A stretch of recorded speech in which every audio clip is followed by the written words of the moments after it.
Vamos a retomar con el mensaje de esta semana, hermanos.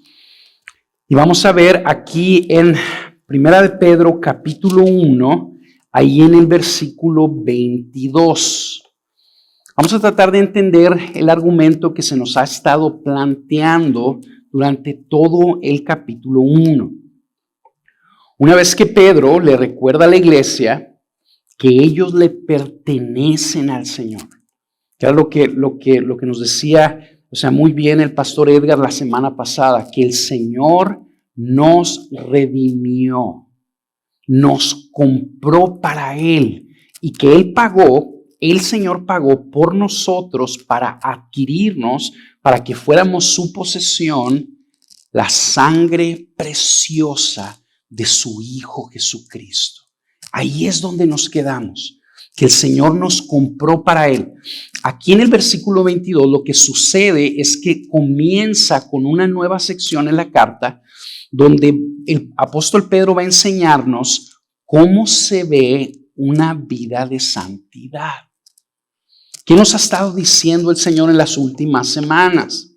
Que nosotros, la iglesia, somos una nueva creación, que somos santos, que somos amados, que somos escogidos para Él desde antes de la fundación del mundo, que tenemos una herencia valiosísima que nos está esperando en los cielos.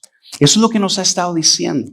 Pues ahora en este versículo comienza a decirnos cómo es que debemos de vivir como el nuevo pueblo de Dios. ¿Cómo es que debemos de vivir?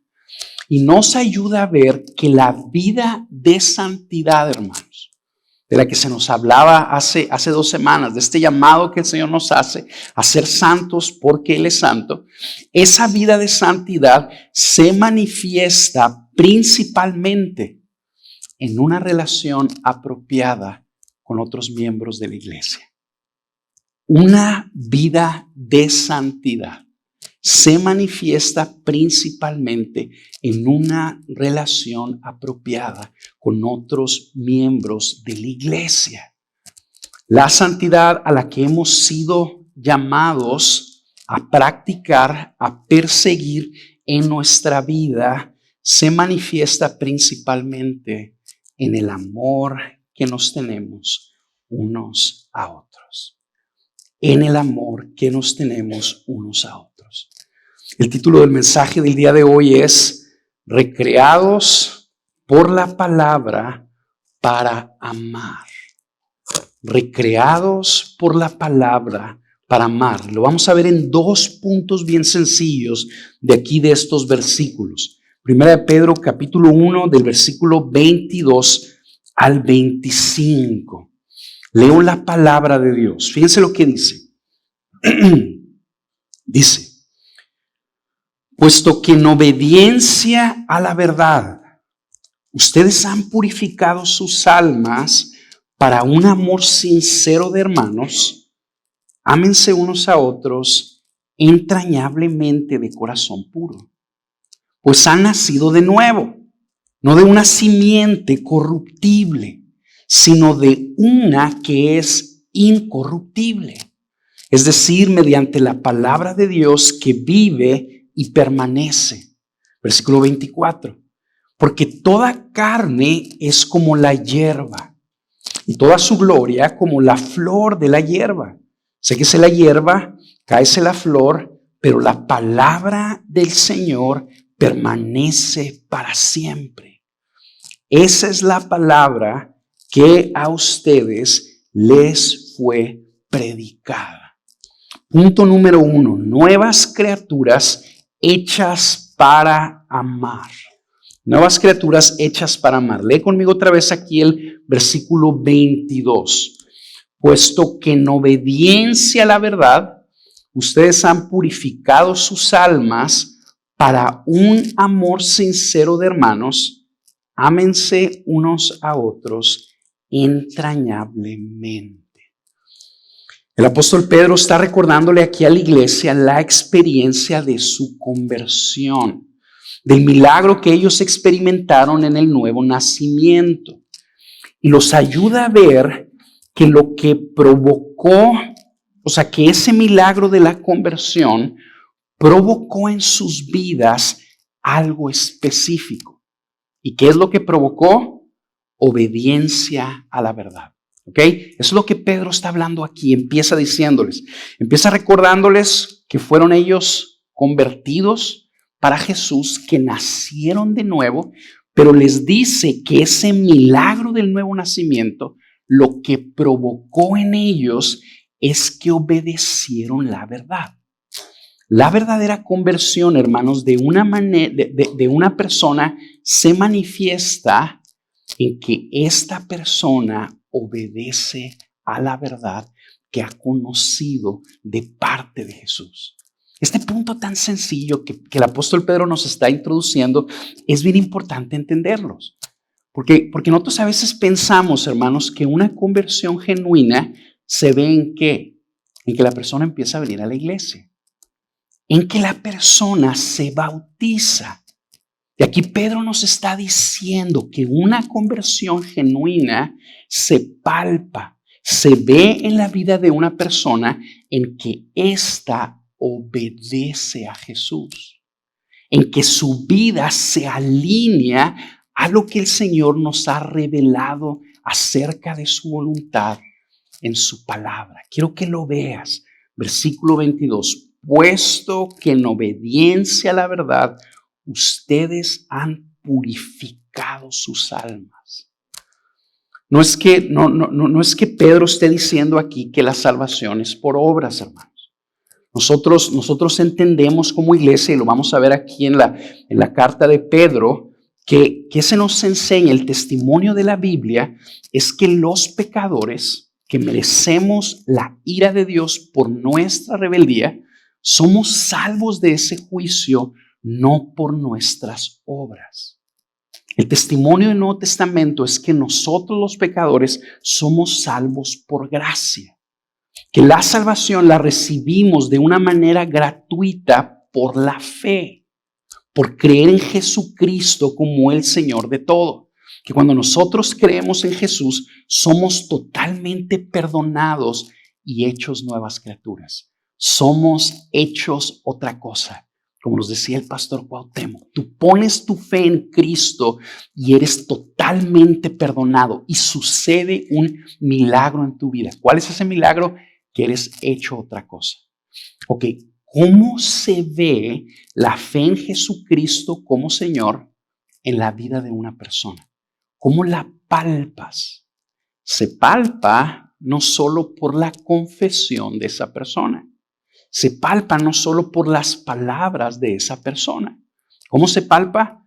En que esa persona que confiesa que Jesucristo es el Señor, abraza a Jesús como el Señor de su vida.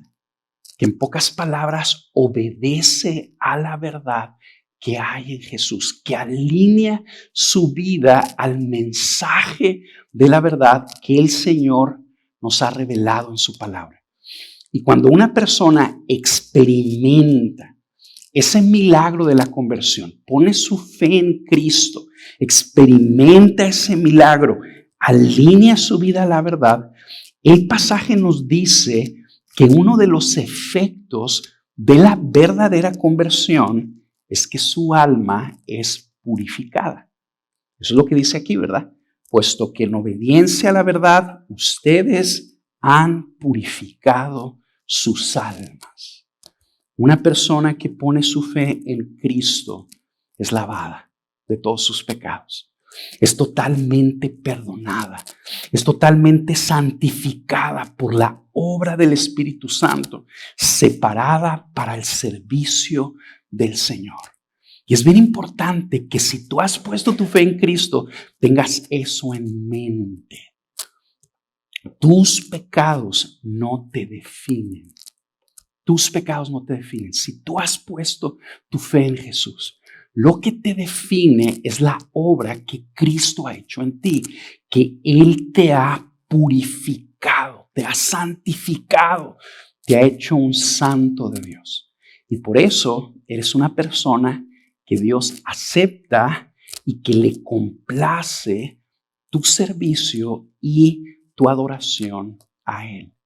Bien, después de que nos dice eso, el apóstol Pedro nos ayuda a ver que uno de los propósitos del milagro del nuevo nacimiento es uno bien específico, es amarnos unos a otros.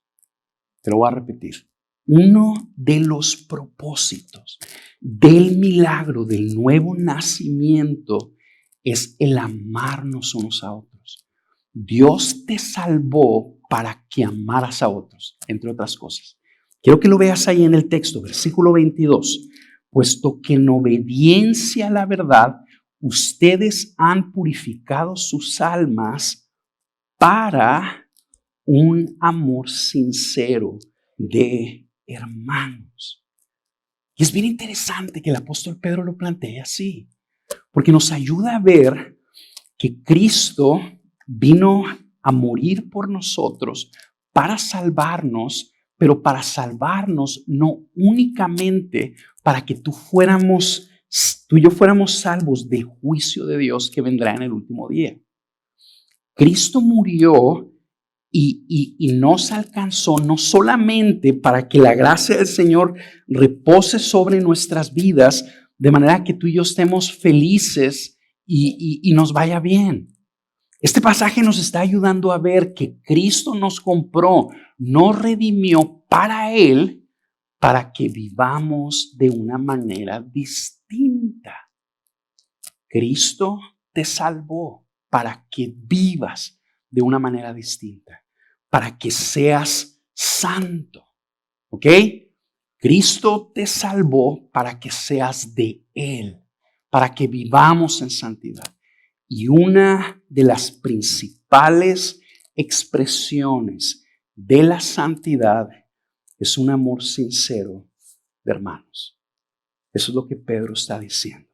Una de las principales maneras en las que se expresa la nueva creación en la vida de una persona que ha experimentado el milagro del nuevo nacimiento es el amor que tiene por sus demás hermanos en Cristo. Tú fuiste recreado para amar a otros. La santidad, hermanos, definitivamente, como que Pedro nos está diciendo, pareciera que la esencia de la santidad, entre otras cosas, es el amor de hermanos.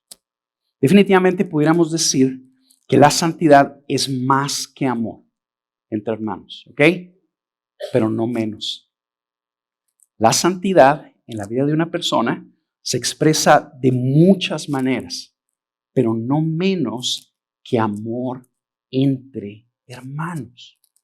Fíjate lo que dice 1 Juan 3:14.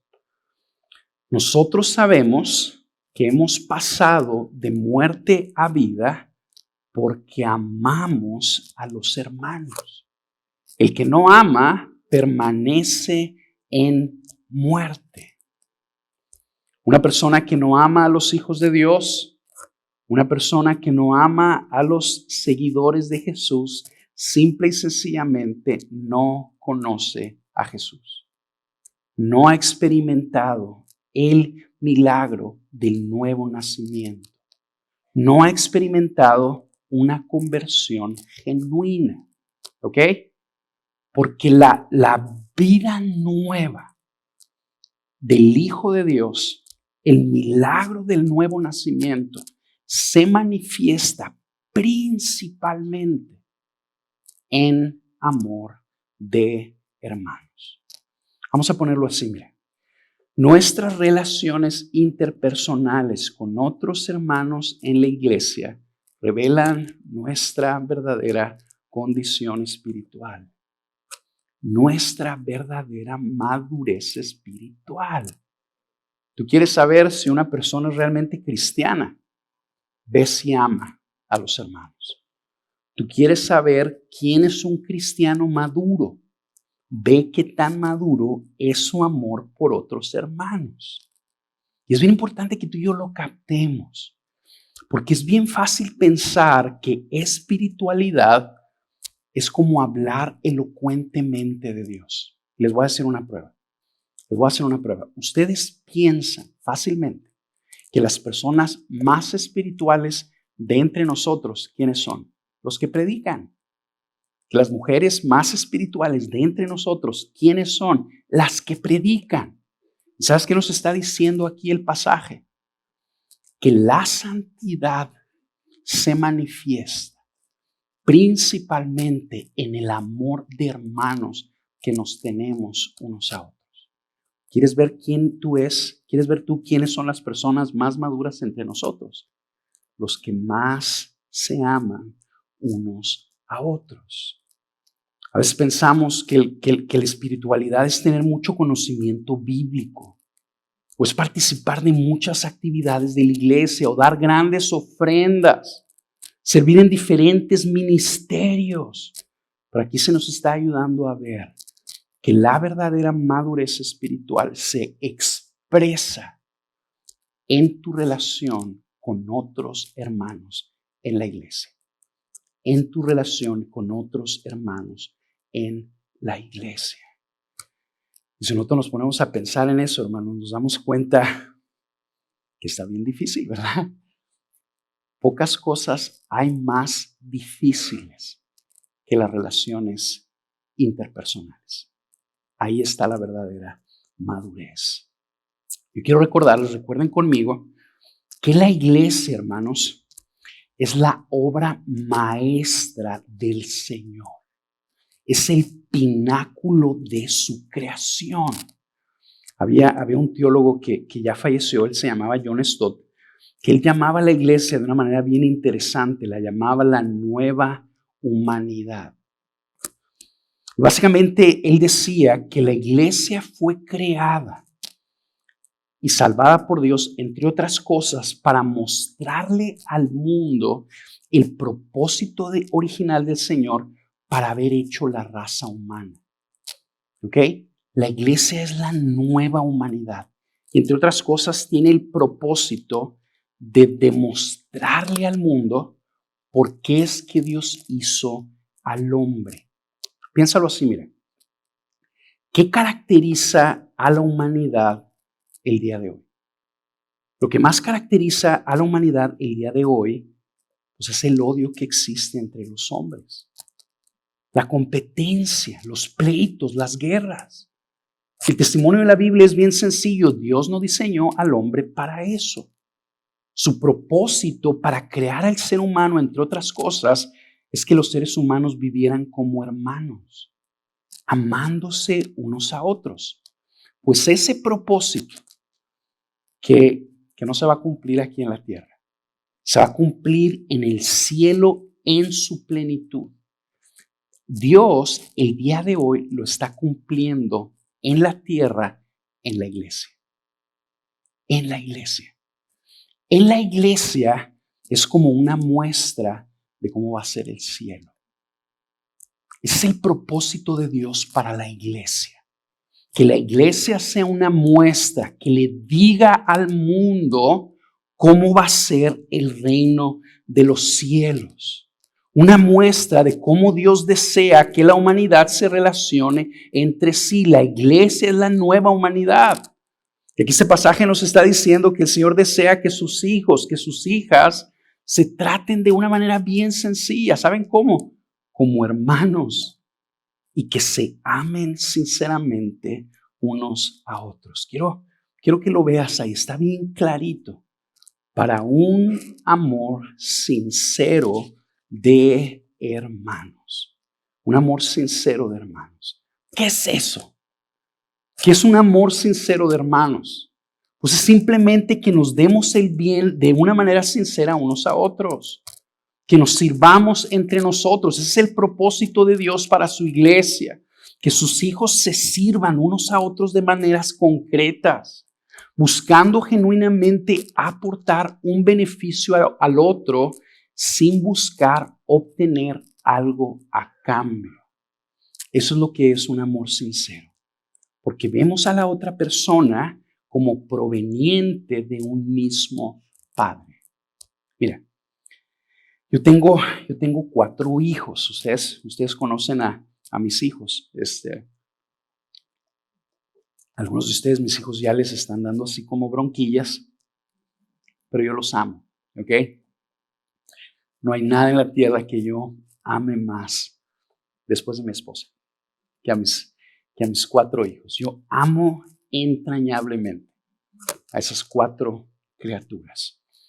Si algo me interesa de mis hijos es que ellos aprendan a verse como hermanos, que ellos aprendan a verse como una familia, que se amen y se sirvan entre ellos, que cuando yo no esté presente en sus vidas, uno de mis más grandes anhelos, ¿cuál es? Que ellos se cuiden y que se ayuden unos a otros porque son hermanos, porque comparten entre ellos que ambos son el objeto de mi amor y de mi cuidado. Pocas cosas a mí como papá me complacen tanto como ver que mis hijos se aman, se cuidan y se sirven entre ellos. El Señor en este pasaje nos está diciendo, entre otras cosas, que Él desea que en su iglesia nos veamos de esa manera. Que nos veamos como provenientes de un mismo Padre. Fíjense esto, de una manera hasta trivial, a veces nosotros nos decimos hermanos. ¿Cómo estás, hermano? Bien, hermano. ¿Y usted? Y lo hacemos de una manera religiosa sin darnos cuenta qué es lo que comunica. Lo que el Señor quiere que nosotros veamos es que todos los que somos creyentes en Jesucristo, que somos hijos de Dios, tenemos un mismo Padre. Y que puesto que tenemos un mismo Padre, somos miembros los unos de los otros, somos hermanos, somos una gran familia. Y por lo tanto, el Señor desea que nos amemos sinceramente unos a otros, que nos sirvamos de maneras concretas, aportándonos, buscando aportarnos el bien, buscando llevar las cargas los unos de los otros de manera desinteresada, sin buscar un beneficio a cambio. Eso es lo que el Señor desea, que nos amemos de una manera sincera como hermanos.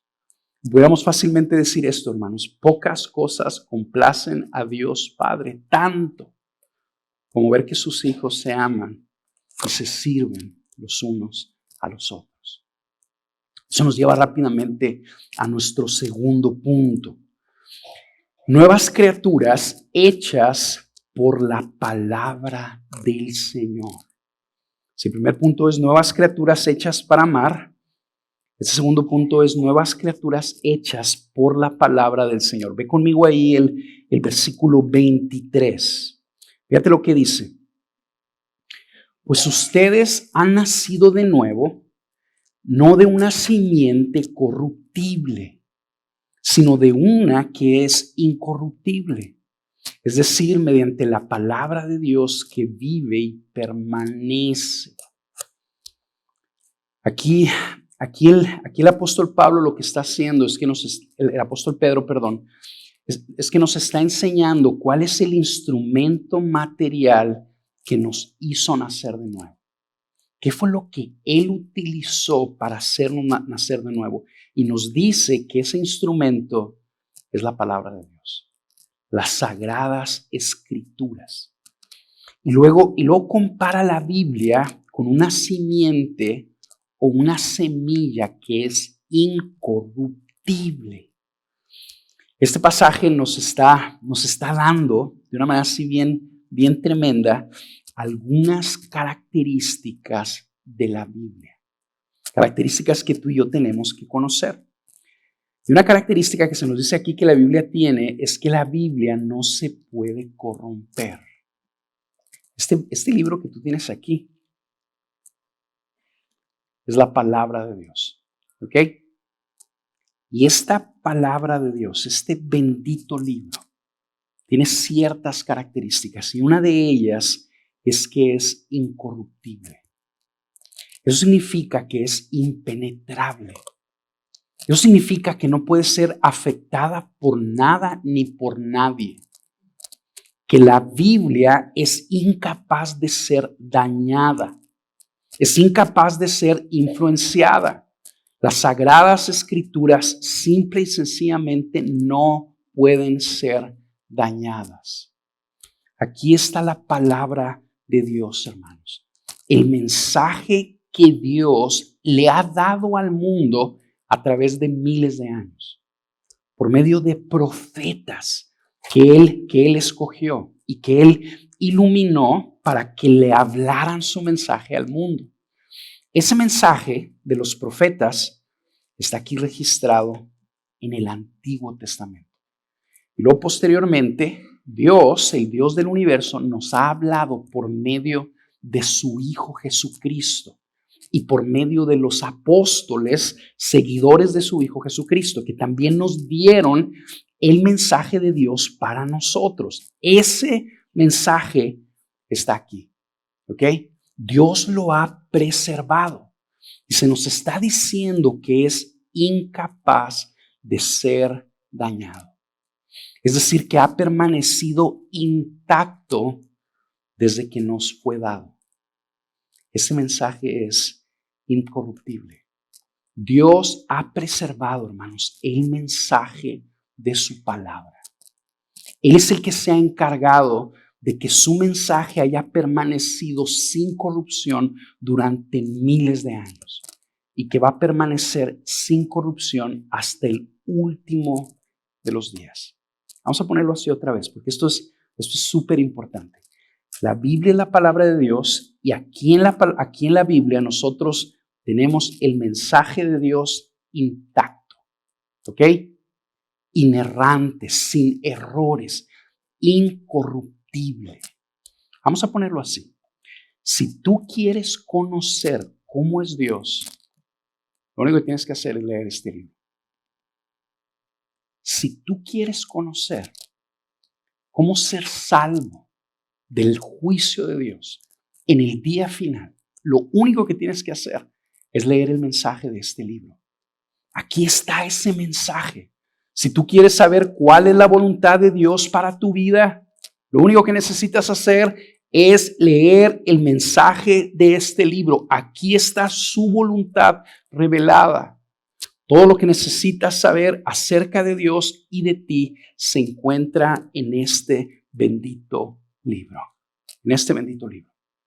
Este bendito libro ha hecho toda la diferencia en nuestras vidas y por eso tenemos que llevar este mensaje, el mensaje de este libro, a todo el mundo. A todo el mundo. Es lo que Jesús nos dijo. Vayan y hagan discípulos. ¿En dónde, Señor? En todas las naciones. Enseñándoles que el mensaje que yo les he dado, todo lo que yo les he enseñado, todo ese mensaje está aquí. Es por eso que la iglesia tiene la responsabilidad de proclamarle al mundo entero el mensaje de este libro. ¿Por qué? Porque aquí está la palabra de Dios. Y una vez que se nos dice que este mensaje es incorruptible, después se nos dice que la palabra de Dios está viva y que no puede morir. Todo lo que tú y yo conocemos que tiene vida, muere. ¿Ok? Todo. Pero este mensaje está vivo y no puede morir. Porque permanece para siempre. Permanece intacta la palabra de Dios para siempre. Cuando el apóstol Pedro nos está diciendo que el mensaje de Dios, la palabra de Dios, está vivo, quiero que lo veas ahí en el versículo 23, la segunda parte. Mediante la palabra de Dios que vive y que permanece. Cuando Pedro nos está diciendo que la palabra de Dios está viva, está haciendo referencia a que la palabra de Dios hace una obra activa en las personas que son receptores de ella. Este es el mensaje que nos hizo nacer de nuevo. Tú y yo conocemos a Cristo porque se nos habló el mensaje de este bendito libro. Y esta palabra viva entró en nuestro corazón y el Espíritu Santo lo usó para hacer el milagro del nuevo nacimiento. Si este mensaje provocó el nuevo nacimiento en tu vida, si tú te sigues exponiendo a este mensaje, al mensaje de la Biblia, ya sea leyéndolo tú de manera individual o escuchando la palabra predicada, cuando tú escuchas el mensaje de este libro hace una obra en ti. La Biblia te cambia. ¿Por qué? Porque está viva. La Biblia por cuenta propia, cuando tú la lees, cuando tú la escuchas, cuando tú la crees, permanece activamente haciendo una obra de transformación en tu vida, sin que tú te des cuenta. Tú te vas allí imagínate que vivieras, aquí en Juárez no aplica porque casi no llueve, ¿verdad? Pero imagínate que te vas a Michoacán o a Chiapas, de allá donde es el Rafa, y tú siembras una semillita en tierra fértil, donde empieza a llover todos los días. ¿Qué sucede con esa semilla? Crece. Empieza a surgir una planta ahí, aunque tú no hagas nada. ¿Por qué? Porque esa semillita, con el agua y con los nutrientes de la tierra, toma vida. ¿Ok? Y surge una planta viva sin que tú hagas nada. Tú te expones al mensaje de la palabra de Dios y lo escuchas con fe, lo crees con fe y este mensaje hace una obra de transformación en tu vida sin que tú hagas nada. Porque está viva. La palabra te transforma. La palabra tiene poder. Esta palabra de repente va a empezar a cambiar tu cosmovisión. Esta palabra de repente va a empezar a producir nuevos deseos en ti. Y esta palabra te va a fortalecer tu fe. Y esta palabra la va a estar utilizando el Espíritu Santo para moverte a obedecer. Y conforme tú estás dando estos pasos de obediencia a la palabra, tu vida va a estar siendo transformada. Y la obra no es tuya. La obra es de la palabra que hizo en nosotros. Este es el instrumento de transformación. El Señor utilizó esto. Yo quiero rápidamente aprovechar esta oportunidad para animarte a que tú te expongas a la palabra lo más que puedas. Lo más que puedas. Nosotros tenemos que ser personas, hermanos, de el libro. ¿Ok? Tenemos que ser personas que leemos la Escritura y que la leemos todos los días. Todos los días. No por ley, no por obligación, sino porque entendemos que esta es la palabra de nuestro Dios, que Él ha utilizado para hacernos nacer de nuevo. Porque tú y yo entendemos que por medio de esta palabra nos encontramos con Dios. Vamos a ponerlo así. Tú hables la Biblia y buscas entender el mensaje de la Biblia. ¿Y sabes qué pasa? Te encuentras con Dios. Porque Dios, la presencia de Dios y su palabra son inseparables. De repente tenemos, así como en las iglesias cristianas, una espiritualidad bien rara, donde hay cristianos que quieren experimentar la presencia de Dios y andan orando y buscando experimentar la presencia de Dios, pero no abren sus Biblias. ¿Quieres conocer a Dios? Abre la Biblia. ¿Quieres que Dios te hable? Abre la Biblia. aquí te vas a encontrar con la presencia del Dios viviente. Que nuestra mente, que toda nuestra atención esté ocupada en el mensaje de este libro. Así es como nuestras vidas son transformadas. Estos atributos, hermanos, de la palabra de Dios nos apuntan a los atributos de Dios. En pocas palabras, el Señor nos está diciendo en este pasaje que la palabra de Dios es incorruptible, que está viva y que permanece para siempre. Bueno, ¿sabes por qué la palabra de Dios es incorruptible, está viva y permanece para siempre? Porque es la palabra de Dios. Y Dios es incorruptible. Dios está vivo y Dios permanece para siempre. Quiero que lo veas ahí en los siguientes versículos. Versículo 24. Toda carne es como la hierba y toda su gloria como la flor de la hierba. Séquese la hierba, cáese la flor, pero la palabra del Señor permanece para siempre. Aquí se nos está comparando la palabra de Dios con la gloria del hombre. Y se nos está ayudando a ver que el esplendor del ser humano es como la hierba. ¿Ok? Por más bello que un ser humano sea, por más poderoso que un ser humano sea, es como una flor que luce bello por un tiempo, pero rápidamente se marchita. Yo que entré a mis 40 años, como que ya me estoy dando cuenta de eso, ¿verdad? O sea, como que uno ve que se está marchitando. Y yo lo veo. Y veo a mis amigos y digo, están todos cateados estos cuates. Y yo digo, eso es lo que han de decir de mí, ¿verdad? Pero está bien. Nuestros cuerpos se están marchitando y somos personas que nos estamos muriendo. ¿Ok? Nos vamos a acabar pronto. Pero hay uno que nunca se marchita. Hay uno que nunca se arruga. Hay uno que nunca se enferma. Y ese es el Señor que permanece para siempre. El Señor no decae. Él es incorruptible. El Señor no puede ser afectado por nada ni por nadie.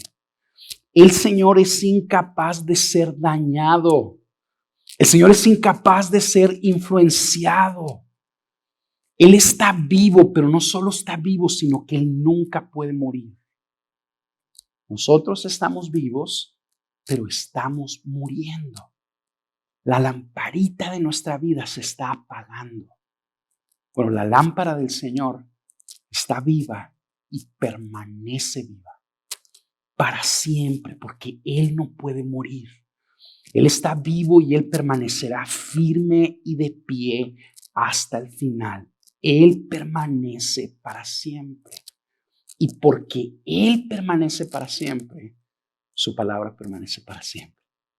Su palabra es incorruptible porque Él es incorruptible. Su palabra está viva porque Él está vivo. Era lo que nos estaba diciendo el pastor Edgar la semana pasada, ¿verdad? Nuestra esperanza es un Cristo vivo. Estamos creyendo en un Cristo vivo y la palabra de Dios permanece para siempre porque Dios permanece para siempre. Eso significa que tú puedes confiar con toda tu vida en el mensaje de este libro y nunca te va a defraudar. Tú puedes apostarle tu vida y tu eternidad al mensaje de este libro, porque es la palabra de Dios y permanece para siempre. Vamos a contestar ahora una pregunta.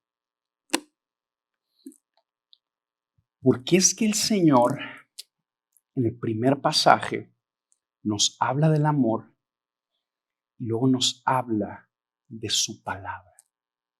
¿Por qué nos habla de estos dos temas? Yo quiero animarte a que tú cuando estés leyendo la Biblia siempre te hagas esas preguntas, ¿verdad? O sea, pareciera como que el Señor cambió de tema. Y la razón por la que el Señor mezcla estos dos temas, entiendo yo que es la siguiente, mira. La palabra de Dios, este bendito libro, enseña el Evangelio de Juan, la revelación de Dios se hizo carne. ¿Ok? La palabra se hizo carne. Si tú estudias ahí cuál es la palabra en griego que se utiliza para describir la palabra de Dios, la palabra logos. ¿Ok? Si tú vas a Juan en el capítulo 1, te vas a dar cuenta que se nos dice que el logos se hizo carne, que el verbo se hizo carne. Quiero leértelo. Juan capítulo 1, versículo 14. El verbo se hizo carne, o sea, la palabra se hizo carne y habitó entre nosotros, y nosotros vimos su gloria, gloria como del unigénito del Padre, lleno de gracia y de verdad. ¿Ok? Cuando Jesús nació, quien estaba naciendo es la revelación de Dios. La palabra de Dios se hizo hombre. Jesús, entre otras cosas, vino a mostrarnos la gloria de Dios. Si tú lees los evangelios, te vas a dar cuenta que uno de los atributos que mayor distinguían la vida de Jesús, ¿cuál era? Su amor y su compasión por los pecadores. Su amor y su compasión por los pecadores. Ahora, cuando esta palabra entra en nosotros, porque nosotros la escuchamos y la creemos por fe, esta palabra nos transforma a imagen de ella misma. ¿Ok? Esta palabra entra en tu vida y te transforma a su imagen. ¿Cuál es el atributo que caracteriza principalmente al Señor? Es su amor. Es por eso, hermanos, que cuando la palabra nos transforma a nosotros, nos hace amar como Jesús ama. Voy a repetir lo que dijimos al principio. La manifestación principal de la creación nueva que hemos experimentado en Cristo es un amor sincero de hermanos. Un amor sincero de hermanos. Piénsalo así, mire. Cuando un hombre casado se une a su mujer, ¿ok? Y este hombre deposita su simiente en la mujer. Cuando esa simiente es depositada, se engendra un bebé, ¿ok? Si la simiente cae en un óvulo fértil, ¿verdad? Y se engendra un bebé y crece un niño, ¿verdad? Nace un niño. Y si primero Dios nace el niño y va creciendo el niño, ese niño va teniendo rasgos parecidos al papá, ¿verdad? ¿Se parece a mi hijo? Pues claro, pues porque es tu hijo, ¿verdad? Tiene rasgos como tú. Ok, cuando la simiente del Señor entra en nosotros, cuando la palabra del Señor entra en nosotros y nos hace nuevas criaturas, la manifestación principal que surge de nosotros es el amor. Porque Dios en esencia es amor. Es por eso que podemos afirmar de una manera así bien categórica. Bueno, la Biblia lo afirma.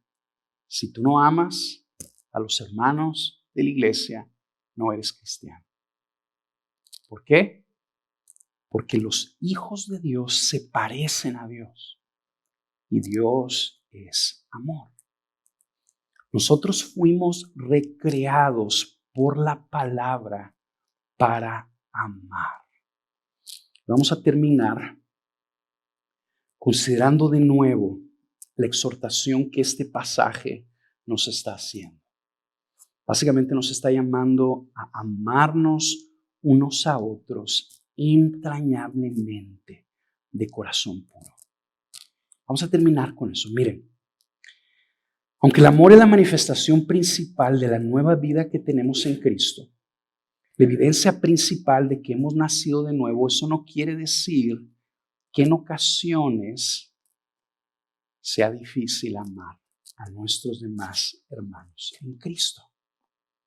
La realidad es que amar a otros hermanos en Cristo entrañablemente y de corazón puro en ocasiones es bien difícil, hermanos. Es bien difícil. Porque aunque estamos en Cristo, en ocasiones seguimos pecando unos contra otros. Porque aunque estamos en Cristo, en ocasiones pecamos en la iglesia unos con otros y de maneras bien gachas. Bien gachas. La realidad es que aún en Cristo de repente nosotros actuamos no con amor, sino con malicia unos con otros. Con malicia. No buscando darnos el bien unos a otros, sino buscando hacernos daño. La realidad es que en ocasiones nos juzgamos de maneras bien gachas unos con otros, ¿verdad? Pensamos lo peor de los demás. Entras a la iglesia y de repente te encuentras con personas que en lugar de que piensen lo mejor de ti y que confíen en ti, te encuentras con personas que piensan lo peor de ti. Hay ocasiones en la iglesia donde se manejan con engaños, con mentiras, con manipulaciones para conseguir lo que queremos. Actuamos con hipocresías. Básicamente nos acercamos a otras personas y damos una cara así como de mucha amabilidad, pero cuando nos volteamos, hablamos cosas terribles de esas personas. A veces en la iglesia, aún sirviendo al Señor, nos encontramos con rivalidades entre nosotros, con envidias, porque queremos ser los primeros y queremos distinguirnos de entre los demás. Nos difamamos entre nosotros, hablamos mal unos de otros, hacemos distinciones y acepción de personas, nos condenamos y nos menospreciamos. Ustedes podrían decir, ¿en serio todas esas cosas pasan en la iglesia? Ay, disculpen a nuestros visitantes, ¿verdad? Que vinieron y les estoy diciendo estas cosas. La realidad de las cosas es que sí. Este tipo de cosas suceden entre nosotros. Y te lo voy a decir, te voy a dar dos razones. Número uno, tengo 26 años en la iglesia y casi he visto de todo, ¿ok? Y número dos, la Biblia lo dice, ¿sí? Lee conmigo el capítulo 2, versículo 1. Fíjate lo que dice. Por tanto, desechando toda malicia, todo engaño, hipocresías y envidias y toda difamación. ¿Ok? La iglesia a la que el apóstol Pedro se estaba dirigiendo en el primer siglo tenían las cosas que nosotros tenemos. Allá había rivalidad también entre los hermanos y pleitos entre los hermanos. ¿Por qué? Porque la obra de Cristo está incompleta entre nosotros. Se siguen manifestando obras de la carne en nuestras relaciones interpersonales. No hay nada más difícil que relacionarte con otras personas. Todos somos santos en aislamiento. Pero ¿quieres ver tú el carácter de una persona? Velo cómo se relaciona con otros. Velo cómo se relaciona en primer lugar con su esposa y con sus hijos. Ahí está el carácter de esa persona. ¿Ok? Y cómo se relaciona con su círculo más cercano.